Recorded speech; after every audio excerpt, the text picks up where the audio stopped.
मोहम्मद के गुलामों में बुढ़ापा आ नहीं सकता। यहां पर इज्जत पुरानी नहीं होती, वो वहां है।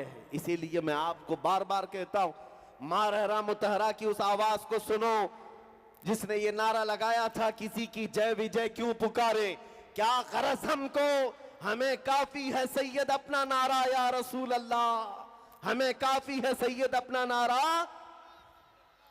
बस हमारा जब ये ईमान है, हमारा ये अकीदा है, हम रसूलुल्लाह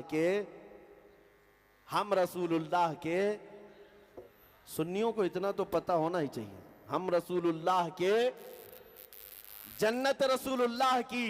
तो बात करें नबी पाक की, इनकी उनकी बातें छोड़ो। जिंदगी बहुत शॉर्ट दी गई है, अगर इसको गुजारना है तो एक ही शख्सियत जो अल्लाह ताला ने फरमाया जिसके पीछे चलने पर तुम्हारी कामयाबी, बस उनका जिक्र करो।